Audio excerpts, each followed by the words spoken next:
നിങ്ങൾ അല്ലാഹനെ പേടിക്കണം. നിങ്ങളുടെ മക്കളുടെ വിഷയത്തിൽ നിങ്ങൾ അല്ലാഹനെ പേടിക്കണം. ഭാര്യയും മക്കളും അല്ലാഹു നിന്നെ ഏൽപ്പിച്ചിരിക്കുന്ന അമാനത്താണെന്ന് ആദരവായ പ്രവാചകൻ നബി മുഹമ്മദ് മുസ്തഫ സല്ലല്ലാഹു അലൈഹി വസല്ലമ തങ്ങൾ പറഞ്ഞു, നിന്റെ ഭാര്യ നീ മഹർ കൊടുത്ത് വിവാഹം കഴിച്ച് നിന്റെ വീട്ടിൽ കൊണ്ടുവന്ന് നിർത്തിയിരിക്കുന്ന നിന്റെ ഭാര്യ, നിന്റെ രക്തത്തിൽ പിറന്ന മക്കൾ, അവർ അല്ലാഹു നിനക്ക് ഏൽപ്പിച്ചിരിക്കുന്ന അമാനത്താ. അതാ ഖുർആൻ പറഞ്ഞത്, ഖു അൻഫുസകും വഅഹ്ലീകും നാറാ. ഖുർആൻ പറഞ്ഞു, പോകുമ്പോ കുടുംബത്തെ കൂടെ കൊണ്ടുപോകാൻ, രക്ഷപ്പെടുത്താൻ. എന്റെ പ്രിയപ്പെട്ട സഹോദരങ്ങളെ, നാളെ പടച്ച റബ്ബിന്റെ പരലോകത്തിലെ ഏറ്റവും വൃത്തികെട്ടവരാരാ? ആദരവായ പ്രവാചകൻ നബി മുഹമ്മദ് മുസ്തഫ സല്ലല്ലാഹു അലൈഹി വസല്ലമ തങ്ങൾ പറയുകയാണ്, അല്ലാഹുവിന്റെ പരലോകത്തിലെ ഏറ്റവും നശിച്ചവര് കള്ളുകുടിയന്മാരല്ല, വ്യഭിചരിച്ച് നടക്കുന്നവരല്ല, പലിശ തിന്നുന്നവര് മാത്രമല്ല. അല്ലാഹുവിന്റെ പരലോകത്തിലെ നശിച്ചവര് 3 വിഭാഗമാണ്. റബ്ബ് അവരോട് സംസാരിക്കില്ല, അവരുടെ മുഖത്ത് നോക്കില്ല, അല്ലാഹു കരുണ കാണിക്കില്ല. അവര് നാളെ പരലോകത്തിലെ നശിച്ചവരാണെന്ന് ആദരവായ പ്രവാചകൻ നബി മുഹമ്മദ് മുസ്തഫ സല്ലല്ലാഹു അലൈഹി വസല്ലമ തങ്ങൾ പറഞ്ഞു, അവരോട് അല്ലാഹു ഒന്ന് മുഖത്ത് നോക്കുകയോ സംസാരിക്കുകയോ കരുണ കാണിക്കുകയോ ചെയ്യില്ല. 3 വിഭാഗം. അവരിൽ ഒന്നാമത്തെ വിഭാഗം ഇരിക്കണ വാപ്പമാരിൽ ചില വാപ്പമാരാ, ഇവിടെ ഇരിക്കുന്ന ആൾക്കാരിൽ ചില ഉപ്പമാരാ. തന്റെ ഭാര്യയും തന്റെ മക്കളും തെറ്റ് ചെയ്യുന്ന കണ്ടിട്ട് തെറ്റാണെന്ന് നിനക്കറിയാം, നീ തിരുത്തൂല. തെറ്റാണെന്ന് നിനക്കറിയാം, നീ തിരുത്തൂല. ഈ വാപ്പ 5 നേരം നിസ്കരിക്കുന്ന മനുഷ്യനാണെങ്കിലും ഇനി എത്ര വലിയ പുണ്യം ചെയ്യുന്നവനാണെങ്കിലും അല്ലാഹു നിന്നെ വെറുതെ വിടത്തില്ല എന്ന് നബിയുനാ റസൂലുള്ളാഹി. നിനക്കറിയാം തെറ്റാ. ഈ പള്ളിയിൽ മഗ്രിബിന് വന്നു കഴിഞ്ഞാൽ പിന്നെ ഇശായി നിസ്കരിച്ച് ഹദ്ദാദ് ഓതി ഉസ്താദിനെ മുസാഫഹത്തും ചെയ്തിട്ട് നീ വീട്ടിൽ പോകും. നീ നല്ല മനുഷ്യനാ. നിന്റെ വീട്ടിൽ ചെല്ലുമ്പോ നിന്റെ പെണ്ണും പിള്ളയും മക്കളും സീരിയല് കണ്ടോണ്ടിരിക്കുക. തെറ്റല്ലേ? തെറ്റല്ലേ? സീരിയല് കാണാൻ പാടുണ്ടോ? സിനിമ കാണാൻ പാടുണ്ടോ? എവിടെയെങ്കിലും ഹലാലാക്കാൻ പറ്റുമോ? പാവമാണെന്ന് നിനക്കറിയാം, കണ്ടോട്ടെ, കുഴപ്പമില്ല. നീ പള്ളിയിൽ വന്ന് നിസ്കരിക്കും, നിന്റെ മക്കൾ നിസ്കരിക്കുവോ? നിന്റെ ഭാര്യ നിസ്കരിക്കുവോ? 7 വയസ്സുള്ളവനോട് നിസ്കരിക്കാൻ കൽപ്പിക്കണം. 10 വയസ്സായിട്ട് നിസ്കരിക്കാത്തവനെ എന്ത് ചെയ്യണം? പറ മനുഷ്യന്മാർ, എന്ത് ചെയ്യണം? 10 വയസ്സായിട്ട് നിസ്കരിക്കാത്തവനെ തല്ലി നമസ്കരിപ്പിക്കണം. നിസ്കരിക്കാത്തതിന്റെ പേരിൽ മക്കളെ തല്ലിയ ഏതെങ്കിലും ഒരു വാപ്പ ഉണ്ടെങ്കിൽ ഒന്ന് കൈപൊക്കിക്കുക. ആരെങ്കിലും ഒന്ന് പൊക്കറോ? കണ്ടിട്ട് മരിക്കാനുള്ള കൊതി കൊണ്ടാ. നിസ്കരിക്കാത്തതിന്റെ പേരിൽ മക്കളെ തല്ലിയ ഏതെങ്കിലും ഒരു താത്ത ഇവിടെ അർശലിരിപ്പുണ്ട്, മുകളിൽ താഴെ, ഒന്ന് കൈപൊക്കിക്ക് കാണട്ടെ താത്ത. അള്ളാഹു ഈമാൻ നൽകുമാറാകട്ടെ. അള്ളാഹ് ഈമാൻ നൽകുമാറാകട്ടെ. നീ വിചാരിച്ചോ ഓസിന് കേറിപ്പോകാൻ പറ്റുന്ന സ്ഥലമാണ് സ്വർഗം? അള്ളാന്റെ സ്വർഗത്തിൽ നിനക്കങ്ങ് കേറിപ്പോകാൻ പറ്റുമെന്ന് നീ കരുതിയോ? വീടത്തില്ല വാപ്പോ നിന്നെ അള്ളാഹ്. നീ തഴമ്പും താടിയല്ല, ഈ പള്ളിയല്ല, അള്ളാടെ കഅബാലയത്തിൽ പോയി വർഷം ഹജ്ജ് ചെയ്തവനാണെങ്കിലും അള്ളാഹ് നിന്നെ അവിടെ പിടിച്ചു നിർത്തും. നീ അങ്ങ് കേറിപ്പോകാൻ പറ്റിയെന്ന് വിചാരിച്ചോ? നിനക്ക് കളിയാ, നിനക്ക് തമാശ. അള്ളാഹുവിനോട് കളിക്കുക, നിന്റെ ഉത്തരവാദിത്വം നീ പാലിക്കുക. എന്റെ പ്രിയപ്പെട്ട ഉപ്പമാരോട് ഉമ്മമാരോട് ഞാൻ ചോദിക്കട്ടെ, ഔറത്ത് മറയ്ക്കാറുണ്ടോ നിന്റെ മക്കള്? നിന്റെ മക്കൾ ഔറത്ത് മറയ്ക്കാറുണ്ടോ? ആണിന്റെ ഔറത്തും അറിയാം, പെണ്ണിന്റെ ഔറത്തും അറിയാത്ത ഏതെങ്കിലും ഒരു മനുഷ്യനുണ്ടോ? മുട്ടുപൊക്കളിന്റെ ഇടയിലുള്ള ഭാഗം ആണിന്റെ ഔറത്താണ്. ഒരു പെണ്ണിന്റെ ഔറത്ത് എന്താണെന്ന് നിങ്ങൾക്ക് എല്ലാവർക്കും അറിയാം. നിന്റെ മക്കളുടെ കാര്യം പറയണ പോട്ടെ. ഈ വയല് കഴിഞ്ഞിട്ട് തിരിച്ചു പോകുമ്പോ നിങ്ങളൊന്ന് പുറകിൽ പോയി നോക്കിക്കേ. ഈ വയല് കഴിഞ്ഞിട്ട് തിരിച്ചു പോകുമ്പോ ഈ വയലിന്റെ സദസ്സിലിരിക്കണ വാപ്പമാരങ്ങോട്ട് പോകുമ്പോ റോഡിൽ ഇറങ്ങുമ്പോ ഒരു മുണ്ടങ്ങോട്ട് ഒരു പൊക്കിയിട്ടൊരു ഉടുത്തുണ്ട്, ഉപ്പാട് അണ്ടർവെയർ വരെ വെളിയിൽ കാണും. പുറകെ വരുന്ന താത്താമാർക്കും കാക്കാമാർക്കും തൊട കാണാനുള്ള പ്രദർശന മത്സരം നടത്തുന്ന ആളാ നമ്മുടെ വാപ്പാമാര്. ചിന്തിക്ക്. എന്നോട് ദേഷ്യം തോന്നരുത്. ഇറച്ചിക്കടയിൽ പോത്തിന്റെ കാല് തൂക്കിയിട്ടിരിക്കണ പോലെ വാപ്പ തൊടയും കാണിച്ചുകൊണ്ട് നടക്ക. ഈ വാപ്പയെ ഔറത്തിനെ കുറിച്ച് പറയുന്നേ. നിന്റെ മക്കളുടെ അവസ്ഥ ആലോചിച്ച് വെക്ക്. കീറിയ പാന്റ്, തൊടകീറിയ പാന്റ് അവനിടത്തുള്ളൂ. പിച്ചക്കാരൻ, പൈസ ഇല്ല. അള്ളാഹുവിന്റെ ദാരിദ്ര്യം ഒന്ന് മാറ്റി കൊടുക്കുമാറാകട്ടെ. ആമീൻ പറ. അല്ലെ? കീറിയ പാൻറ് ഇടുന്നവൻ അല്ലേ? ഒരു കീറിയ വസ്ത്രം ഇടുന്നവൻ ദരിദ്രനല്ലേ? നിന്റെ മോനോ തൊട കീറിയിട്ടിരിക്കുക. നിങ്ങളെ ഞാനൊന്നും പറയൂല, ആരും പോട്ടെ, പെണ്ണുങ്ങളെ ഞാനൊന്നും പറയില്ല. എന്റെ പ്രിയപ്പെട്ട സഹോദരങ്ങൾ, ഔറത്തല്ലേ ഇത്? നിന്റെ മോന്റെ മുടി കണ്ടിട്ടുണ്ടോ? നിന്റെ മോന്റെ മുടി കണ്ടിട്ടുണ്ടോ? പറവയെ പോലെ, കുരുവിക്ക് കൂട് വെക്കാൻ വെച്ചിരിക്കണ പോലെ. ചെറുതും വലുതും എടുത്ത് നോക്കിയാ പഴതിന് വരുമ്പോ ഉസ്താനെ കാണുമ്പോ തൊപ്പിയിടും. ആ തൊപ്പിയൊന്ന് ഊരി പറയാ, തലയിലിട്ടിരിക്കണ തൊപ്പിയൊന്ന് ഊരിക്ക്. വാപ്പാക്ക് ഭയങ്കര താടിയും തഴമ്പ് വരെ ഉണ്ട്, മോന്റെ തല കാണണം. അല്ലാഹുവെ, പടി വെട്ടി വെച്ചിരിക്കുക, 18-ാം പടി വെച്ചിരിക്കണ പോലെ. നാലിച്ച് നോക്കിയ ചോദിച്ചാ പറയൂ, ഉസ്താദേ ഞാൻ പറഞ്ഞ കേൾക്കൂല ഉസ്താദെ, ഞാൻ പറഞ്ഞ കേൾക്കൂല ഉസ്താദെ. നിന്നെ ആദ്യം മടല് വെട്ടി തല്ലണം. നീ അവന്റെ വാപ്പയാണെന്ന് ആരോടും പറയരുത്. 12, 13, 15 വയസ്സുള്ള മകനെ സ്വന്തം മക്കളെ നേരെ പഠിപ്പിക്കാൻ പറ്റാത്തവനാ പള്ളിയിലെ ഹത്തീബിനെ പഠിപ്പിക്കാൻ നടക്കണേ. നാലിച്ചു നോക്കിയ സഹോദരങ്ങളെ, ഞാൻ നിങ്ങൾ ആരെയും കളിയാക്കിയതല്ല. പോട്ടെ, നിങ്ങളൊക്കെ റോഡിൽ ഇറങ്ങുമ്പോൾ മുണ്ട് പൂക്കാറില്ല, എല്ലാം ശരി തന്നെ. നിങ്ങളൊക്കെ വെറുതെ ഇടുന്നവരാ. വീടിനകത്തോ നിങ്ങൾ ചിന്തിച്ച് നോക്കിക്കേ വാപ്പമാരെ, നിന്റെ 15 വയസ്സുള്ള മകള് വീട്ടിലുണ്ട്. 15 പ്രായപൂർത്തിയായ മകളുള്ള വീട്ടിൽ നിന്റെ മോൻ നിക്കറ് വിട്ടുകൊണ്ടല്ലേ നടക്കണേ? എന്നാലോചിക്ക. പുറത്തിറങ്ങിയ നീ എല്ലാം വലിയ മഹാനാ. പക്ഷെ നിന്റെ വീടിന്റെ അകത്ത് 15 വയസ്സുള്ള പ്രായപൂർത്തിയായ മകളുടെ മുന്നിലൂടെ ഈ എന്തിനാ സ്ഥാനം പറയാ, ഇത്തിരി താഴോട്ടിറങ്ങുന്ന സാധനത്തിന് വെറുമ്പൂട നിക്കറ് അതെന്നെ പറഞ്ഞാ മതി. ഈ നിക്കറ് വിട്ടോണ്ട് നിന്റെ മോൻ നടക്കുക. എന്തേ? നിന്റെ പെണ്ണെ പ്രായപൂർത്തിയായ മോന്റെ മുമ്പിലൂടെ ഈ ഫർദ ധരിച്ചടക്കണ നിന്റെ മോള് ആ ബനിയൻ ഇട്ടുകൊണ്ട് നടക്കുമ്പോ എന്തേ പെങ്ങളെ നിനക്ക് തെറ്റ് തിരുത്തി കൊടുക്കാൻ പറ്റാത്തത്?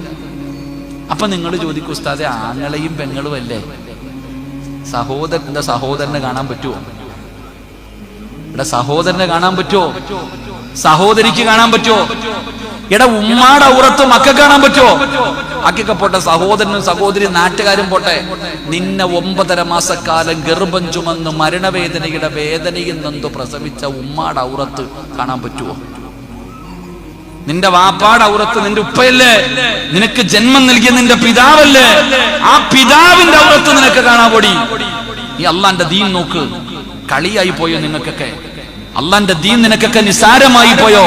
അള്ളാഹുവിന്റെ വിശുദ്ധമായ ഖുർആൻ പറയുന്നു, 3 സമയങ്ങളിൽ പ്രായപൂർത്തിയാകാത്ത മക്കൾ, അതിന്റെ തഫ്സീറിൽ കാണാം, 7 വയസ്സിന് താഴെ പ്രായമുള്ള മക്കൾ വാപ്പയുടെയും ഉമ്മയുടെയും റൂമിന്റെ അകത്ത് കയറണമെങ്കിൽ അനുവാദം ചോദിക്കണം.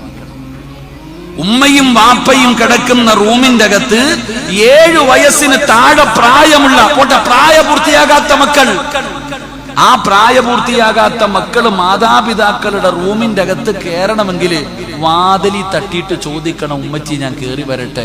കേറി വരാൻ പറഞ്ഞാൽ കയറണം, ഇല്ലെങ്കിൽ കേറാൻ പാടില്ല എന്ന് അള്ളാഹുവിന്റെ വിശുദ്ധ ഖുർആൻ. അള്ളാഹു ഈമാൻ നൽകുമാറാകട്ടെ. അല്ല പറഞ്ഞു കേറരുത്. ഏതാ 3 സമയം? 1 വെളുപ്പാങ്കാലം സുബഹിക്ക് മുമ്പുള്ള സമയം, 2 ഉച്ചഭക്ഷണം കഴിച്ചിട്ട് കിടക്കുന്ന സമയം, 3 രാത്രിയിൽ. ഈ 3 സമയങ്ങളിൽ അനുവാദമില്ലാതെ മക്കൾ റൂമിൽ കയറരുത്. ഉദാഹരണം ഞാൻ പറഞ്ഞു തരാം. രാത്രി കിടക്കുമ്പോ ഒരു മുണ്ടുടുത്തിട്ട് കിടക്കൂലേ? രാത്രി കിടക്കുമ്പോ നമ്മളൊക്കെ ഒരു മുണ്ടുടുത്തിട്ട് കിടക്കും. രാവിലെ വെളുപ്പാങ്കാലത്ത് ഉറക്കത്തിൽ നിന്ന് എഴുന്നേക്കുമ്പോ ആദ്യം തിരയണത് ഈ മുണ്ട. ഈ മുണ്ട എവിടെ? അല്ല കട്ടിലിനടി കിടക്കുന്നു. സുബ്ഹാനല്ലാഹ്.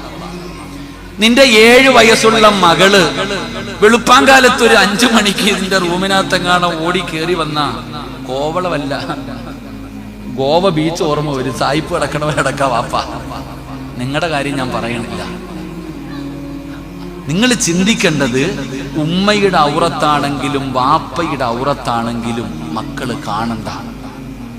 എടാ 45 വയസ്സുള്ള നിനക്ക് കണ്ട എന്തെങ്കിലും തോന്നും ഉമ്മയുടെ ഔറത്ത്? പിന്നല്ലേ 7 വയസ്സുകാരൻ.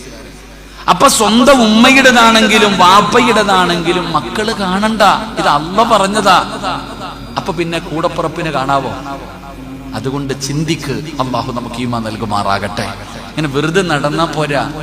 നിക്കർ ഇട്ടുകൊണ്ട് നടക്കുന്ന മകന്റെ പെടലിക്കൊന്ന് കൊടുത്തിട്ട് പറയണം, ഹയവാനെ, ഇനി മേല ഇവിടെ കെട്ടിക്കാൻ പ്രായപൂർത്തിയായ പെൺകുട്ടികളുണ്ട്, മേല ഇങ്ങനെ നടക്കരുത് എന്ന് പറയണം. അതാ വാപ്പ. നിന്റെ പൊന്നുമോള് രാത്രി ഇശായ്ക്ക് ഭക്ഷണം കഴിക്കാൻ വന്നിരിക്കുമ്പോ ബെഡ്റൂമിന്റെ അകത്ത് രാത്രി കിടക്കുമ്പോ ഇടർക്കേണ്ട നൈറ്റ് ഡ്രസ് ഇട്ടുകൊണ്ട് വന്നിരിക്കുമ്പോ നീ ഒരു തള്ളയല്ലേ? നിനക്ക് ഈമാനില്ലേ? നിന്റെ ശരീരത്തിൽ അള്ളാന്റെ ദീനിന്റെ മുസ്ലിമിന്റെ രക്തമല്ലേ ഒലിക്കണേ? അവളുടെ കൊടുക്കേണ്ട ഒരെണ്ണം ഇനി മേലാൽ ഇത് വെളിയിൽ ധരിക്കരുത് എന്ന് പറഞ്ഞു കൊടുത്തില്ലെങ്കിൽ നീ എത്രയൊക്കെ നന്മ ചെയ്താലും അള്ളാഹ് നിന്നെ ഒന്നും വെറുതെ വിടത്തില്ല. അള്ളാഹു കാത്തിരക്ഷിക്കുമാറാകട്ടെ. അള്ളാഹു കാത്തിരക്ഷിക്കുമാറാകട്ടെ. എന്നോട് ദേഷ്യം തോന്നരുത്. ദീനിന്റെ വിഷയം പറയുമ്പോൾ ഞാൻ ഉറപ്പിച്ചു പറയും, അള്ളാഹു നമ്മളെ നന്നാക്കുമാറാകട്ടെ. അതുകൊണ്ട് ഞാൻ പറയുന്നത്, നമ്മളെ ഏൽപ്പിച്ചിരിക്കുന്ന ഉത്തരവാദിത്തങ്ങൾ 5 നേരത്തെ നിസ്കാരം നിർബന്ധവാപ്പ. 5 നേരത്തെ നിസ്കാരം പ്രായപൂർത്തിയും ബുദ്ധിയുമുള്ള എല്ലാ മുസ്ലിം ആണിനും പെണ്ണിനും 5 വഖത്ത് നിസ്കാരം നിർബന്ധമാ. നിനക്കു മാത്രമല്ല, നീ പള്ളി വന്ന് സുബഹി നിസ്കരിക്കാൻ വരുമ്പോ നിന്റെ മകനെ നിർബന്ധമായി നീ വിളിച്ചു പള്ളിയിലേക്ക് കൊണ്ടുവരണം. നിന്റെ ഭാര്യയെ വിളിച്ചിട്ട് നിസ്കരിക്കാൻ പറയണം. ഒരു ഭർത്താവിന് സ്വർഗമുണ്ട്, ഒരു ഭാര്യയ്ക്ക് സ്വർഗമുണ്ട്.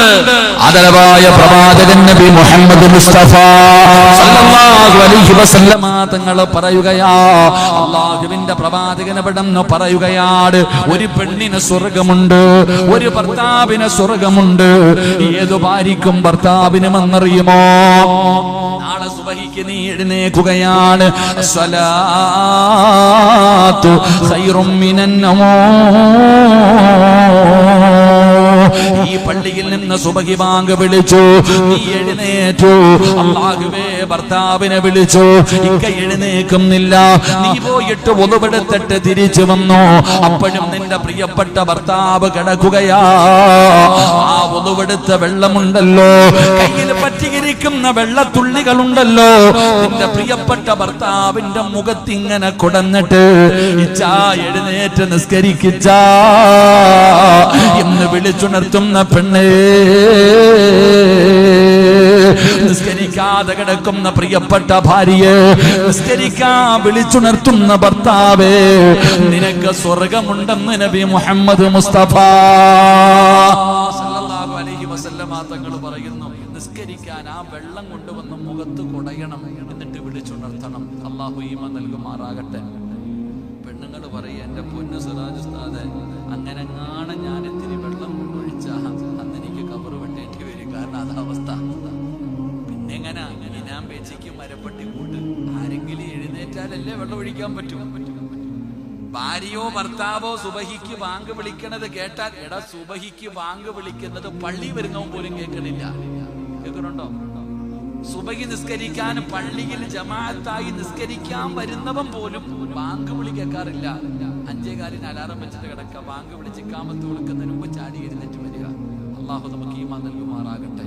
അതുകൊണ്ട് നിർബന്ധമായിട്ടും നിങ്ങളുടെ മക്കളെ നീ മാത്രം നിസ്കരിച്ചാൽ പോരാ, നിന്റെ മകൻ നിസ്കരിക്കണം, നിന്റെ മകള് നിസ്കരിക്കണം, നിന്റെ ഭാര്യ നിസ്കരിക്കണം. നിന്റെ വീടിനകത്ത് കിടക്കുന്നവരെ വിളിച്ചുണർത്തി നിസ്കരിപ്പിക്കേണ്ട ബാധ്യത നിനക്കുണ്ട്. അള്ളാഹു ഈമാൻ നൽകുമാറാകട്ടെ. അപ്പൊ നിങ്ങൾ പറയൂ, ഉസ്താദെ പറഞ്ഞു മടുത്തു ഉസ്താദെ, എത്ര വിളിച്ചാലും കേൾക്കൂല. ആരാ പറഞ്ഞേ? എടാ, ഏത് നിസ്കരിക്കാത്തവരെയും നിസ്കരിപ്പിക്കാനുള്ള ഒരു എളുപ്പ വഴിയുണ്ട്. അടിക്കണ്ട, വെള്ളം ഒഴിക്കണ്ട, ഒന്നും ചെയ്യണ്ട. അടുത്തു പോയിരുന്നിട്ട് ഖുർആനിലെ ഒരു ആയത്ത് ഓതിയാൽ മതി. നിസ്കരിക്കാതെ കിടന്നുറങ്ങുന്ന ആളിന്റെ അടുത്ത് പോയിരുന്നിട്ട് അള്ളാന്റെ പരിശുദ്ധമായ ഖുർആനിലെ ഒരു ആയത്ത് ഓതിയിട്ട് അതിന്റെ അർത്ഥം പറഞ്ഞു കൊടുത്താൽ മതി. ഒരു കടുക് മണിയുടെ അളവെങ്കിൽ ഈമാനുണ്ടെങ്കിൽ എഴുന്നേറ്റ് നിസ്കരിക്കും. അല്ലാഹു ഈമാൻ നൽകുമാറാകട്ടെ.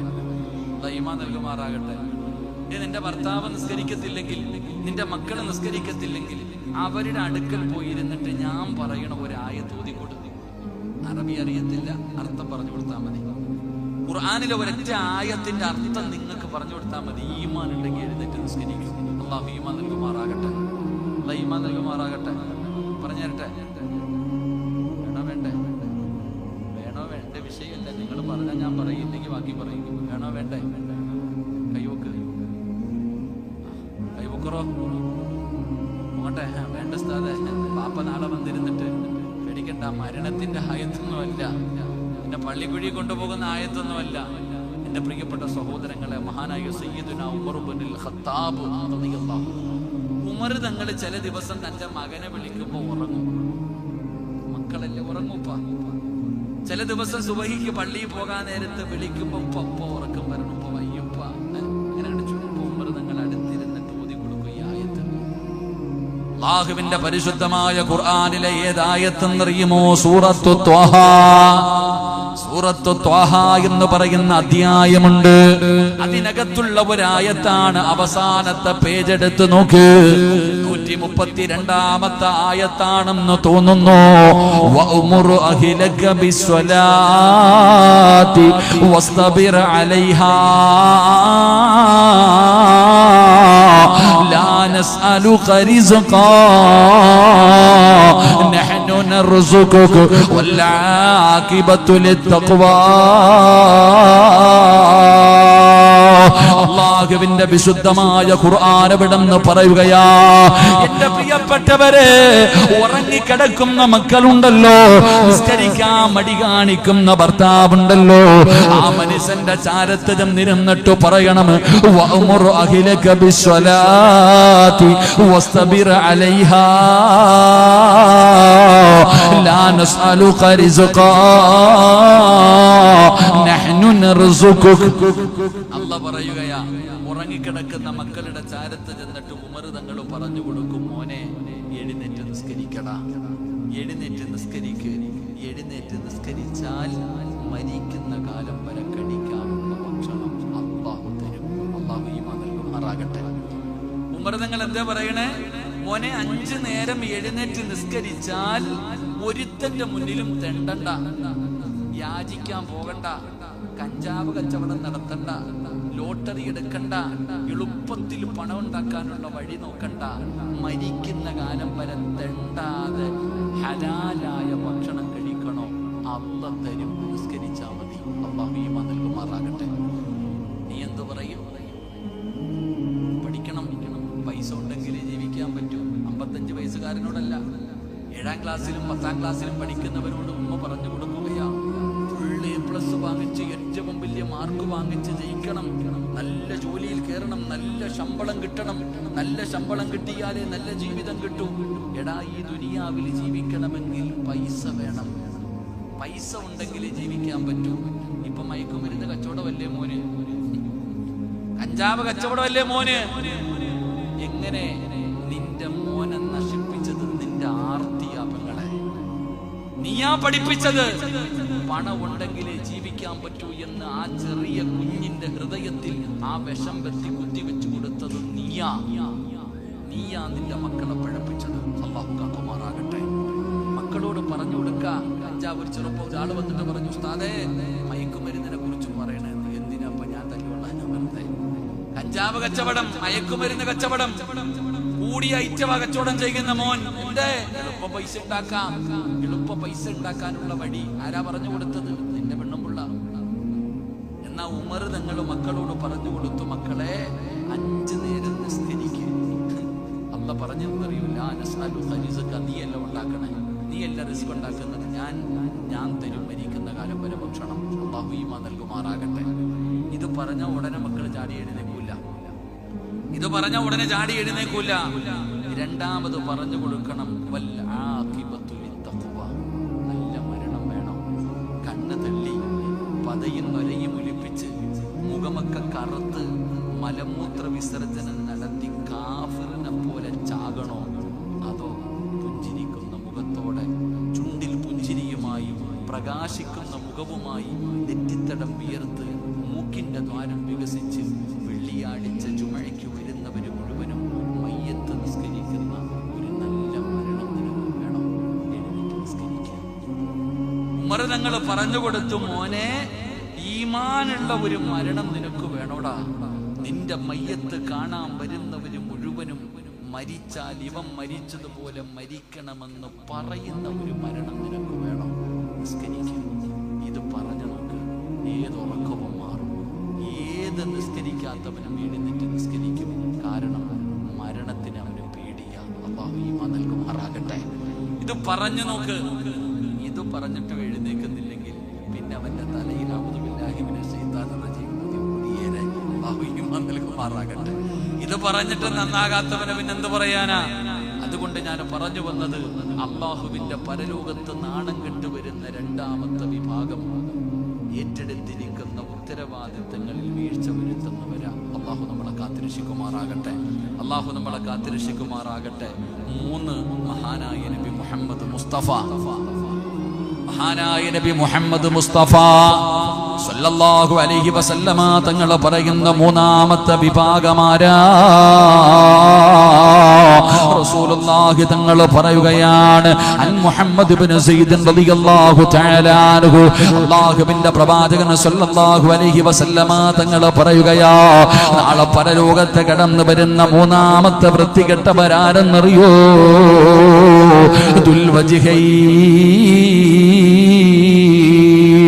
രണ്ട് മുഖമുള്ളവരാട്, രണ്ട് മുഖമുള്ളവരാട്.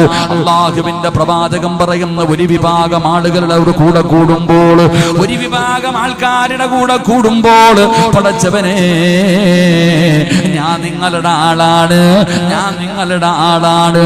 പടച്ചവനെ അവര് പിരിഞ്ഞു കഴിഞ്ഞ് 2ാമത്തെ വിഭാഗത്തെ കാണുമ്പോ അവരുടെ കൂടെ കൂടിയിട്ട് പടച്ചവനെ ഇവരെ കുറ്റം പറയുകയാ. ഇങ്ങനെ 2 മുഖമുള്ളവരുണ്ടല്ലോ, ഇങ്ങനെ 2 മുഖമുള്ളവരുണ്ടല്ലോ, അവരാണ് നാളെ പരലോകത്തിലെ ഏറ്റവും നശിച്ചവരെന്ന് നബി മുഹമ്മദ് മുസ്തഫ സല്ലല്ലാഹു അലൈഹി വസല്ലമ തങ്ങൾ പറയുന്നു. കാണുമ്പോ പറയും, പള്ളിയിലെ ഖതീബിനെ കാണുമ്പോ പറയും, അല്ലാഹു ഉസ്താദേ നിങ്ങൾ ഇവിടെ വന്നതിന് ശേഷമായി ഈ നാട് നന്നായത്. നിങ്ങൾ പറയണില്ല, ഞാൻ അദ്ദേഹത്തെ പറഞ്ഞോളാം.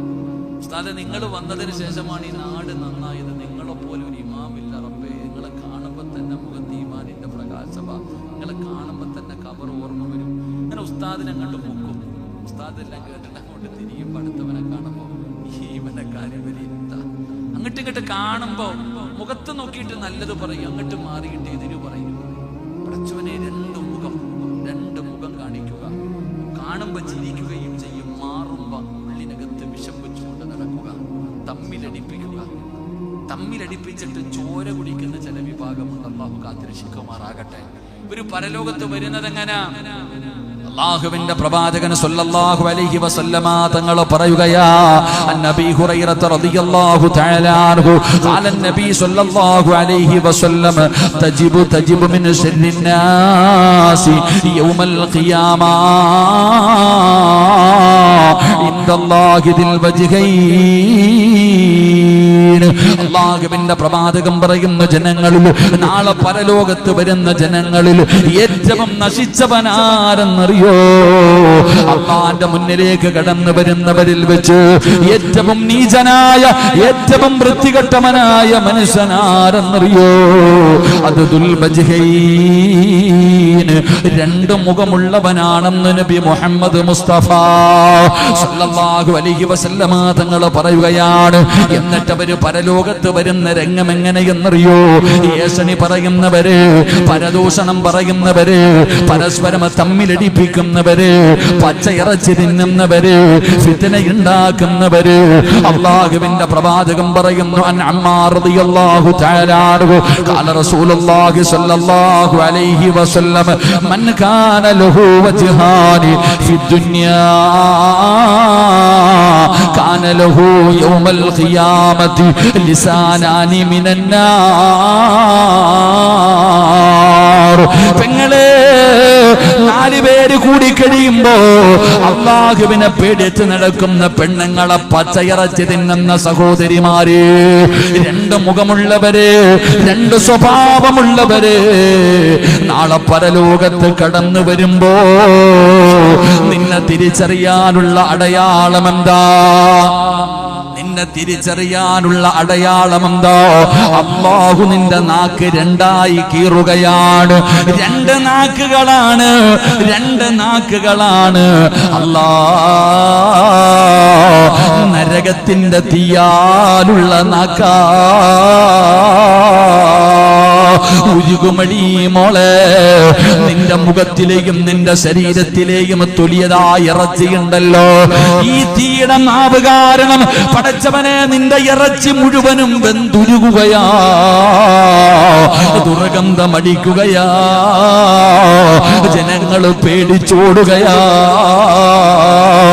ലിസാനാനി മിനന്നാർ, 2 നാവുകളുമായിട്ടാണ് കടന്നു വരുന്നത്. കാരണം ദുനിയാവിൽ ഏഷണി പറഞ്ഞവരാ, പരദൂഷണം പറഞ്ഞവരാ, പരസ്പരം തമ്മിലടിപ്പിച്ചവരാ. എന്റെ പ്രിയപ്പെട്ടവരെ, ഇതിലെല്ലാവരും സമന്മാരാണ്. ഏഷണിയിലും പരദൂഷണത്തിലും പടച്ചവനെ ഒരു കുറവുമില്ലല്ലോ. ആലിമും കണക്കാണ്, ജാഹിലും കണക്കാണ്. പടച്ചവനെ, എല്ലാവരും അവസരം കിട്ടുമ്പോ പരസ്പരം തമ്മിലടിപ്പിക്കുകയാ. അവിടെയും ഇവിടെയും നടന്നുകൊണ്ട് ഏഷണിയും പരദൂഷണവും പറയുകയാ.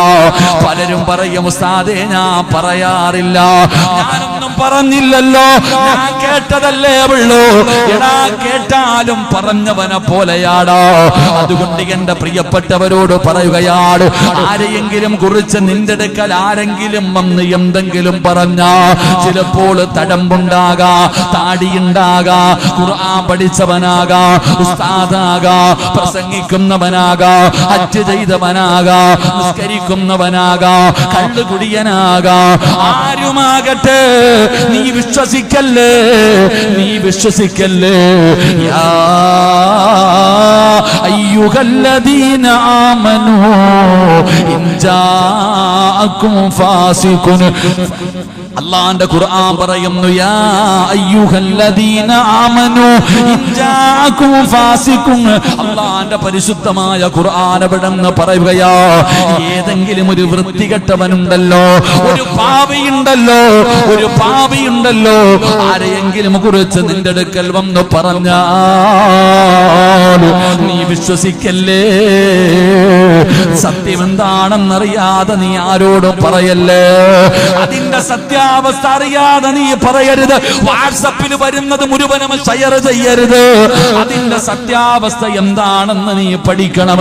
ഇല്ലാതെ ഒരു കുടുംബത്തെ നാണം കെടുത്തിയിട്ട്, ഒരു പാവപ്പെട്ടവന്റെ ജീവിതം തകർത്തിട്ട്, ഒരു പാവപ്പെട്ട സ്വാലിഹത്തായ പെണ്ണിന്റെ ജീവിതം തുലച്ചിട്ട്, അല്ലാഹുവേ ചെയ്തത് തെറ്റാണെന്ന് തോന്നുമ്പോ വായിക്കകത്ത് കൈവച്ചിട്ട് കടിക്കേണ്ടി വരുമെന്ന് അല്ലാഹുവിന്റെ വിശുദ്ധ ഖുർആൻ. അതുകൊണ്ട് എന്റെ പ്രിയപ്പെട്ടവരോട് പറയുകയാ, ഇത് സാധാരണ പാപമല്ല, ഇത് നിസാര പാപമല്ല. എന്റെ പ്രിയപ്പെട്ട ഉപ്പമാരെ, അല്ലാഹുവേ, പള്ളിയിൽ വന്ന് വേച്ച് നടന്ന് പള്ളിയിൽ വരും നിസ്കരിക്കാൻ, ഈ കേറ്റം കേറി ഈ പള്ളിയിൽ വന്ന് നിസ്കരിച്ചിട്ട് അവസാനം പള്ളിയിൽ നിന്ന് ഇറങ്ങി പോകുമ്പോ നിസ്കരിച്ചതിന്റെ പ്രതിഫലം നാട്ടുകാർക്ക് കൊടുക്കുന്ന ഉപ്പമാരുണ്ടല്ലോ, സങ്കടം തോന്നാറുണ്ട്. പച്ചയിറച്ചി തിന്നുന്നവരാകരുത്, പച്ചയിറച്ചി തിന്നുന്നവരാകരുത്. 4 പെണ്ണുങ്ങൾ കൂടിക്കഴിഞ്ഞ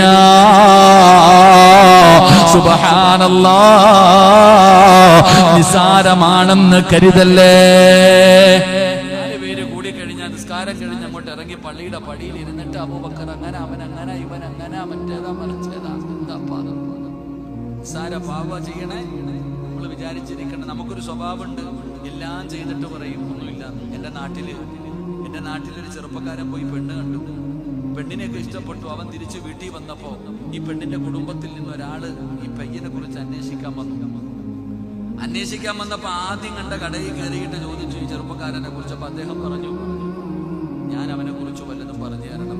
കള്ള് കുടിച്ച് കഞ്ചാവ് അടിക്കുന്ന കൂട്ടുകാരെ വിളിച്ചോണ്ട് വന്നിട്ട് എന്നെ ഈ കടയെല്ലാം കൂടെ തല്ലി പൊട്ടിക്കണം, എനിക്കൊന്നും അറിയത്തില്ല, വേറെ ആരോടെങ്കിലും പോയി ചോദിക്കാൻ. എന്തൊക്കെ പറഞ്ഞു? അവൻ കള്ള് കുടിക്കും, കഞ്ചാവ് അടിക്കും, വീട് കയറി തല്ലും, ഇത്രയും പറഞ്ഞിട്ട് അപ്പൊ പറയും എനിക്കൊന്നും അറിയത്തില്ല, വേറെ ആരോടെങ്കിലും പോയി ചോദിക്കാം. നമ്മളും അങ്ങനെ തന്നെ, എല്ലാരും കൂടെ കൂടിയിരുന്നിട്ട് ഇറച്ചി തിന്നിട്ട് അവസാനം പറയും എന്തിനാ വല്ലവരുടെ ഇറച്ചി തന്നെ. എന്റെ പൊന്നാര വാപ്പ, കള്ളു കുടിച്ച അള്ള പുറത്തുതരും, കള്ളു കുടിച്ച അള്ള പുറത്തുതരും, വ്യഭിചരിച്ച അള്ള പുറത്തു തരും, പലിശ തിന്ന അള്ള പുറത്തു തരും, കൊല ചെയ്ത അള്ള പുറത്തു തരും, നിസ്കരിച്ചില്ലേ അള്ള പുറത്തു തരും. നീ എന്ത് പാപം ചെയ്താലും അള്ള പുറത്തു തരും. അള്ളാര ഗഫൂർ റഹീമ. പക്ഷേ അള്ള ഒരു പാപം കൊടുക്കൂല. എടാ, ഞാന് നിങ്ങളുടെ പള്ളിയിലെ ഖതീബിനെ കുറിച്ച് മോശമായി എന്തെങ്കിലും കാര്യം പറഞ്ഞ് ഈ മനുഷ്യനെ നാണം കെടുത്തിയിട്ട് അള്ളാനോട് ദുആ ചെയ്തിട്ട് കാര്യമില്ല. നീ അറിയോ, ഹജ്ജിന് പോകുന്ന മനുഷ്യൻ എന്തിനാ ഓരോ വീടുകൾ കയറി ഇറങ്ങി ഞാൻ ഹജ്ജിന് പോവുകയാ എന്ന് പൊരുത്തം ചോദിക്കണ എന്തിനാ? ഉംറയ്ക്ക് പോകുന്നവൻ എന്തിനാ പൊരുത്തം ചോദിക്കുന്നേ? എടാ, ഞാൻ എന്തെങ്കിലും ചെയ്തിട്ടുണ്ടെങ്കിൽ നീ എനിക്ക് പൊരുത്തപ്പെട്ടതാ, നീ പൊരുത്തപ്പെട്ട് തന്നില്ലെങ്കിൽ ഞാൻ അവിടെ പോയിട്ട് കാര്യമില്ല എന്നാണ് അർത്ഥം. എടാ, അള്ളാഹി ഞാനും തമ്മിൽ എന്തെങ്കിലും വിഷയമുണ്ടെങ്കിൽ ഞാൻ അള്ളാഹിനോട് പറഞ്ഞ അള്ള എനിക്ക് പുറത്തു തരും. കാരണം അള്ള എന്റെ റബ്ബ്, ഞാൻ അള്ളാഹുടെ അടിമയും. അള്ള കരുണയുള്ളവൻ അള്ള പുറത്തു തരും. പക്ഷെ നമ്മൾ തമ്മിലുള്ളത് നമ്മൾ തന്നെ തീർക്കണം. അതാ നിന്റെ ഗൗരവം. നീ നാട്ടിലെ നിന്റെ അയൽവാസിയായ പെണ്ണിന്റെ ജീവിതം കുത്തിച്ചോറാക്കിയിട്ട് നീ കിടന്നിട്ട് പോയി ഹജ്ജ് ചെയ്തിട്ട് കാര്യമൊന്നുമില്ല. ഓളുടെ കാര്യം തന്നെ പോയി പിടിക്കും. നീ അവരുടെ കാര്യം പിടിച്ച് പൊരുത്തം ചോദിക്കുക, അല്ലാതെ നിനക്ക് രക്ഷയില്ല. അതാ മനസ്സിലാക്കേണ്ടത്. ഒരു ചരിത്രം ഞാൻ പറയാം. മഹാനായ സയ്യിദുന ഉമർ ഇബ്നുൽ ഖത്താബ് റളിയല്ലാഹു തആല അൻഹു ഒരിക്കൽ ഇങ്ങനെ കരഞ്ഞുകൊണ്ട് മുത്തുനബിയുടെ വീട്ടിലേക്ക് വന്നു. നബി സല്ലല്ലാഹു അലൈഹി വസല്ലമ തങ്ങളുടെ വീടിനകത്തേക്ക് കരഞ്ഞുകൊണ്ട് കടന്നു വരികയാണ്. റസൂലുള്ളാഹി തങ്ങൾ ചോദിച്ചു, എന്തേ ഉമറേ കരയണെന്താ? നബിയെ, ഒരു ചെറുപ്പക്കാരൻ നിന്ന് കരയുന്ന നബിയെ. അവന്റെ കരച്ചിൽ കണ്ടിട്ട് കരഞ്ഞതാണ്. അള്ളാന്റെ റസൂലിന് ഒരു അത്ഭുതമായി പോയി. കാരണം ഉമർ ആരാ കരയണമെങ്കിൽ? ഉമർ സാധാരണ ആളല്ല. ഇബ്ലീസ് പോലും ഉമർ വരുന്ന വഴിയിലൂടെ വരൂല. ഇബ്ലീസിന് വരെ പേടിയ ഉമറിനെ. ഈ ഉമർ കരയണമെങ്കിൽ അത് ആരാ? പടച്ചോനെ. ചെറുപ്പക്കാരനെ വിളിച്ചോണ്ട് വരാൻ പറഞ്ഞു. അവനെ വിളിച്ചുകൊണ്ട് വന്നു. റസൂലുള്ളാഹി സ്വല്ലല്ലാഹു അലൈഹി വസല്ലം തങ്ങൾ ചോദിച്ചു, എന്താ നീ കരയണേ? നബിയെ, എന്റെ ജോലി എന്തെന്നറിയൂ? എന്റെ നാട്ടിൽ ആരെങ്കിലും മരണപ്പെട്ടാൽ ഞാൻ കൊണ്ട് മയ്യത്തടക്കാനൊക്കെ കൂടെ നടക്കുന്നു. മയ്യത്തടക്കിയിട്ട് എല്ലാവരും പോകുമ്പോ ഏറ്റവും അവസാനം ഞാനൊരു അടയാളം വെച്ചിട്ട് പോകും ഖബറിന്റെ മുകളിൽ. എല്ലാവരും ഉറങ്ങിക്കഴിയുമ്പോ രാത്രി ഞാൻ വന്ന് ഖബറിലെ മണ്ണ് മാറ്റി പലകയെടുത്തു മാറ്റി അതിനകത്തിറങ്ങിയിട്ട് ആ കഫൻ തുണി അഴിച്ചെടുക്കും. ഞാൻ കള്ളനാ. മയ്യത്തിന്റെ കഫൻ തുണി മുട്ടിക്കുന്ന കള്ളനാ ഞാൻ. എന്റെ നാട്ടിലെ ഖബർസ്ഥാനിൽ കിടക്കുന്ന അധികം മയ്യത്തുകൾ നഗ്നരാ. ഞാൻ അവരുടെയൊക്കെ കഫൻ തുണി മുട്ടിച്ച കള്ളനാ നബിയെ. റസൂലുള്ളാഹി സ്വല്ലല്ലാഹു അലൈഹി വസല്ലം തങ്ങൾ പറഞ്ഞു, അള്ള നിനക്ക് പുറത്തു തരും. അള്ള നിനക്ക് പുറത്തു തരും. നീ അള്ളാഹിനോട് പശ്ചാത്തപിക്കും. റസൂലുള്ളാഹി സ്വല്ലല്ലാഹു അലൈഹി വസല്ലം തങ്ങൾ ഇത് പറഞ്ഞു. പക്ഷെ ഈ ചെറുപ്പക്കാരൻ പിന്നെയും കരയ. മണ്ണുവാരി തലയിലിടുന്നുണ്ട്. മണ്ണുവാരിയിട്ട് തലയിലിട്ടുകൊണ്ട് പിന്നെയും നിലവിളിക്കുക. നീ എന്തിനാ കരയണേ? ഇല്ല നബിയെ, ഈ ലോകത്തിലെ ഏറ്റവും വലിയ പാപി ഞാനാണ്. എന്നെക്കാളും പാപം ചെയ്ത ഒരാളും ഈ ദുനിയാവിലില്ല. എന്നെക്കാളും പാപം ചെയ്ത ഒരു മനുഷ്യനും ഈ ദുനിയാവിലില്ല. കാരണം ഞാൻ അത്ര വലിയ പാപിയാ. എനിക്കല്ല പുറത്തു തരൂല. ഈ ചെറുപ്പക്കാരൻ അല്ലാഹുവിന്റെ റസൂലിന്റെ മുന്നിൽ കിടന്ന് പറയുമ്പോ പ്രവാചകൻ എവിടെന്ന് പറയുകയാ, എങ്കിലും ഒരിക്കലും പുറത്തു തരില്ല എന്ന് നീ പറയുന്നതെങ്കിൽ നീ ചെയ്ത പാപം എന്താണ് ചെറുപ്പക്കാരാ? അല്ലാഹുവിന്റെ റസൂൽ എവിടെന്ന് ചോദിക്കുമ്പോ ആ ചെറുപ്പക്കാരൻ പറയുന്നു, നബിയേ, യാ റസൂലല്ലാഹ്, അല്ലാഹുവിന്റെ പ്രവാചകരെ, എന്റെ നാട്ടിലൊരു പെണ്ണ് മരിച്ചു. ഒരു സ്വാലിഹത്തായ പെണ്ണ് മരിച്ചു. അവളുടെ മയ്യത്തും കുളിപ്പിച്ചു കഫം പൊതിഞ്ഞ പള്ളിയിൽ കൊണ്ടുപോയി നിസ്കരിച്ചു. 6 അടി മണ്ണിനകത്ത് ഇറക്കി വെച്ചിട്ട് അടയാളം വെച്ച് ഞാൻ പിരിഞ്ഞു പോയി നബിയേ. അടയാളം വെച്ച് തന്റെ വീട്ടിലേക്ക് കടന്നു പോവുകയാണ്. പാതിരാത്രി എത്തിയപ്പോ സാധാരണ പോകുന്നത് പോലെ അതാ മണ്ണ് കുടിക്കുന്ന ആയുധവും എടുത്തുകൊണ്ട് അടയാളം വെച്ച ഖബറിന്റെ ചാരത്ത് പാതിരാത്രിയിൽ കടന്നു ചെന്ന് അവിടെ നിന്ന് മണ്ണുകൾ വെട്ടി മാറ്റി പലകയെടുത്ത് മാറ്റിയിട്ട് ആ ഖബറിനകത്തിറങ്ങിയിട്ട് ആ പെണ്ണിന്റെ കഫം തുണികൾ അടിച്ചെടുക്കുകയാ. എന്നിട്ട് ഖബറിന്റെ മുകളിൽ കയറി മണ്ണിട്ട് മൂടിയിട്ട് മീസാങ്കല്ലുകളെ നിരത്തി വെച്ചിരിക്കുന്ന മൈലാഞ്ചി ചെടികളുള്ള ആത്മാക്കളുടെ ലോകമായ പള്ളിപ്പറമ്പിലെ ഖബർസ്ഥാനിലൂടെ ഞാനങ്ങ് മുന്നോട്ട് നടന്നു പോകുമ്പോ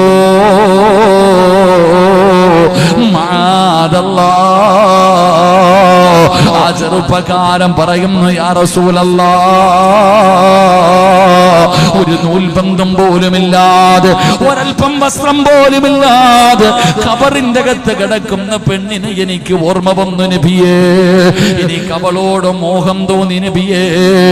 രണ്ടാമതും ഖബറിന്റെ ചാരത്ത് ചെന്നോ മണ്ണുകൾ വെട്ടി മാറ്റി പലകയെടുത്ത് മാറ്റി ഖബറിനകത്തിറങ്ങി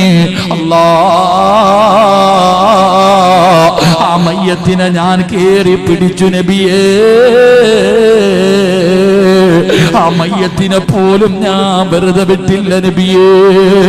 അല്ലാഹുവിന്റെ പ്രവാചകനോട് ആ ചെറുപ്പക്കാരൻ അവിടെ നിന്ന് പറയുമ്പോ ഉമർ തങ്ങളെ ബോധം കെട്ട് വീഴുകയാ. അല്ലാഹുവിന്റെ റസൂലിന്റെ കൈകാലുകൾ തളർന്നു പോയി. നബി എവിടെന്ന് തളർന്നു വീഴുകയാണ്, കൈകാലുകൾ വിറയ്ക്കുകയാണ്, കണ്ണിലൂടെ കണ്ണുനീര് ഒഴുകുകയാ. എന്തൊരു പാപമാ അല്ലാഹ്, മയ്യത്തിനെ പോലും വെറുതെ വിടാത്ത ചെറുപ്പക്കാരനാ. ഈ ചെറുപ്പക്കാരൻ അല്ലാഹുവിന്റെ പ്രവാചകന്റെ മുന്നിലേക്ക് കടന്നു വന്നിട്ട് പൊട്ടിക്കരഞ്ഞുകൊണ്ട് ചോദിക്കുകയാ, യാ റസൂലല്ലാഹ്, അല്ലാഹുവിന്റെ നബിയേ,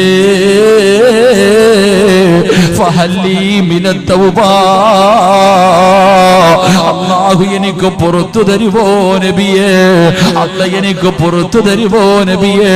ചെറുപ്പക്കാരാ കരയടാ, അല്ലാഹുവിന്റെ മുന്നിലേക്ക് പൊട്ടിക്കരഞ്ഞുകൊണ്ട് ദുആ ചെയ്യാറ് പ്രവാചകൻ അവിടെന്ന് പറഞ്ഞു കൊടുത്തെന്ന് ചരിത്രം പറയുമ്പോ ഉമർ ഇബ്നുൽ ഖത്താബ് റളിയല്ലാഹു തആല അവിടെന്ന് ചോദിക്കുന്നു, മുത്തി നബിയേ, ഇവനല്ല പുറത്തു കൊടുക്കുവോ? എന്തൊരു പാപമാ അല്ലാഹ്, എന്തൊരു പാപമാ അല്ലാഹ്. റസൂലുള്ള പറഞ്ഞു, ഉമറേ, ഇവനെക്കാളും പാപം ചെയ്യുന്നവരുണ്ടല്ലോ. ആരാണെന്നറിയോ? മറ്റുള്ളവന്റെ പച്ചയിറച്ചി തിന്നുന്ന മുസ്ലിമേ. ആരെക്കുറിച്ചാണോ പറഞ്ഞത് അവരോട് പൊരുത്തം ചോദിക്കാതെ നിനക്ക് രക്ഷപ്പെടാൻ കഴിയില്ലെന്ന് നീ മറന്നു പോകരുത്. അതുകൊണ്ട് പ്രിയപ്പെട്ടവരോട് പറയുകയാ, രണ്ട് മുഖമുള്ളവരാകല്ലേ. നാളെ പടച്ചറപ്പിന്റെ പരലോകത്ത് കടന്നു വരുമ്പോ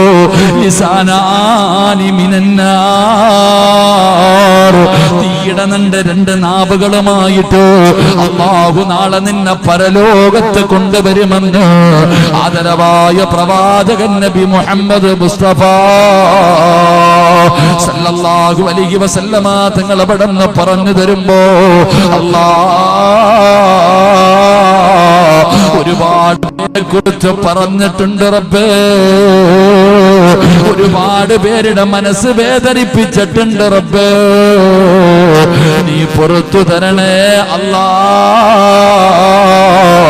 നീ പുറത്തു തരണേ അല്ലാഹ്.